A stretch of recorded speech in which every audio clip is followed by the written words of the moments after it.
Сәлеметсіздер ме, оқушылар? Біз бүгін 6 сыныптың Қазақстан тарихы пәнінен 1-тоқсан бойынша жиынтық бағалауға арналған тапсырмаларды орындаймыз. Ең бірінші біздің арнаға жазылып, лайк басуды ұмытпаңыздар. Алдағы уақыттарда сіздерге БЖБ, ТЖБ тапсырмалары уақытылы түрде шығып отырады. Бізбен бірге болыңыздар.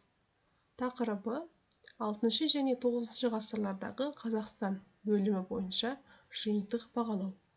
Оқу мақсаты Қазақстан аумағындағы ерте орта ғасырлық мемлекеттер, көне түркі жазуы, 6 және 9 ғасырлардағы мемлекеттердің даму ерекшеліктерін түсіндіріп, олардың ұқсастықтары мен айырмашылықтарын анықтау, көне түркі жазуының тарихи маңызын түсіндіру. Бағалау критерийі осы аталған тақырыптарды түсіндіреді. Ойлау дағдыларының деңгейі, жоғары деңгей дағдылары, орындауға берілетін уақыт 20 минут. Сіздерге бар болғаны 3 тапсырма беріледі. Тапсырмаға тоқталайық. Бізде төменде берілген мемлекеттердің дамуындағы ерекшеліктерді жазыңыз дейді. Яғни бізде түрік қағанаты, оғыздар, қарлұқтар және қимақтар. Яғни осылар 6 және 9 ғасырларда Қазақстан аумағында мекен еткен қағанаттар және мемлекеттер.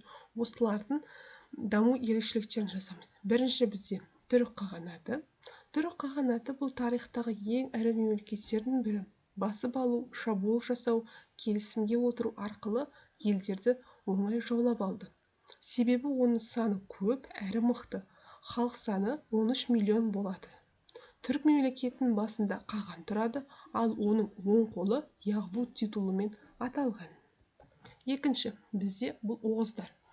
Оғыздар 9 ғасырдың соңы мен 11 ғасырдың басында оғыз тайпалары Сырдарияның төменгі ағысында Еділдің төменгі бойына дейінгі орасан зор территорияны мекендейді. Яғни қазіргі біздің Қазақстанның территориясымен бірде болған оғыз мемлекетінің халқы түркі және иран тілінде сөйлеген, жабығу атағы бар жоғары билеуші оғыз мемлекетінің басшысы болған. Үшінші бізде қарлұқтар. Қарлұқ тайпалардың негізгі мекені Алтай тауынан Балқаш көліне дейін. 8 ғасырдан бастап қарлұқтар Жетісуға қоныс аударады. Қарлұқтардың арқасында 751 жылы арабтар Талас бойында түріктермен болған шайқасты жеңеді. Қарлұқтар елінде 25 қала мен қыстақ болған.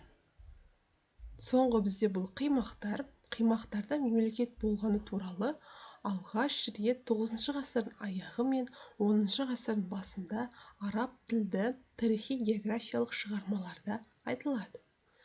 Екінші тапсырма бұл оғыз мемлекеті мен қимақ мемлекетінің дамуындағы ұқсастықтар мен айырмашылықтарды жазыңыз дейді.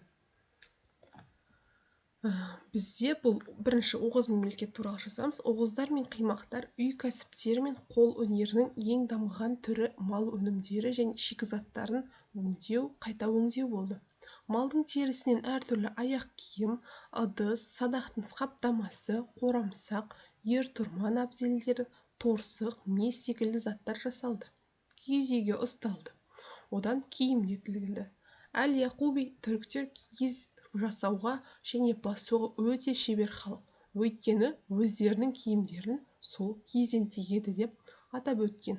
Сондай-ақ жабайы жануарлар мен аңдардың терісінен де тігілді. Ұқсастықтар.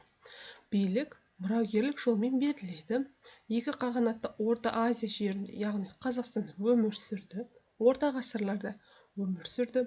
Екі қағанат та 11 ғасырда ыдырады. Негізгі кәсіптері мал шаруашылығы болды. Ал айырмашылықтарына тоқталатын болсақ, бұл негізінен құрылған және ыдыраған жылдар әртүрлі, яғни бір ғасырда болғанымен ыдыраған жылдары әртүрлі болды. Қимақтардың мемлекет басшысы қаған, ал оғыздардың мемлекет басшысы жабғу болды. Немесе ябғу деп те кездеседі кейбір деректерде. Оғыздар 24 тайпаға бірікті, ал қимақтар 7 тайпадан тұрды. Ал қимақ мемлекетінің ұқсастығына тоқталатын болсақ, бұлар оғыздар мен қимақтардың көпшілігі мал шаруашылығы болды. Көшпелілер маусымдық жайылымдардың бірінен соң біріне ауысып, ұзақ уақыт көшіп жүрді.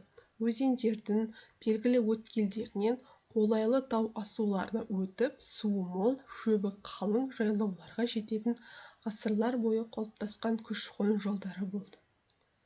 Бізде екінші тапсырма аяқталды. Үшінші тапсырма бұл бізде соңғы тапсырма. Деректен үзінді оқи отырып, үшінші тапсырма деп жазып қоямыз. Деректен үзінді оқи отырып, төмендегі сұраққа жауап беріңіз дейді.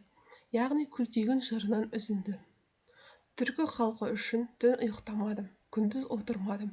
Інім күлтегімен бірге, екі шатпен бірге өліп-түріліп ұлғайттым. Біраз ұлғайтып, біріккен халықты от су қылмадым. Сөйтіп Тәңірі жарылқады. Бағым болғандықтан, сәті түскендіктен өлімші халықты тірілттім. Жалаңаш халықты тоңдым. Кедей халықты бай қылдым. Аз халықты көп қылдым. Тату елге жақсылық қылдым. Төрт бұрыштағы халықты бәрін бейбіт қылдым. Тату қылдым. Бәрі маған бағынды. Осы өлең жолдары арқылы Білге қағанның мемлекетті нығайтудағы рөлі қандай дейді.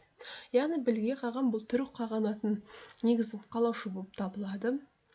Сұраққа тоқталатын болса, қағандар басқа мемлекеттерге шабуыл жасай отырып билік құрады. Соғыс арқылы шекараларын кеңейтіп отырды. Бірақ даму барысында мемлекетті билеп отырған тайпадан күштірек тайпалар шығып отырды.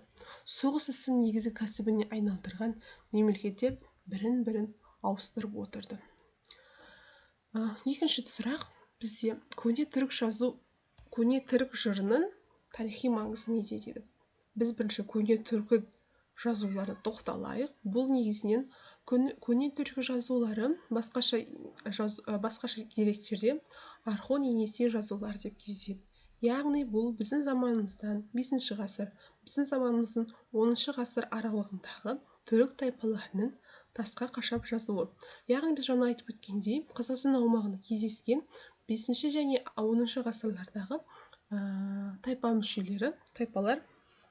Яғни бұл бізде түрік қағанаты, қарлұқ қағанаты, қимақ қағанаты және де оғыздар, осылардың тасқа қашап жазған жазбалары.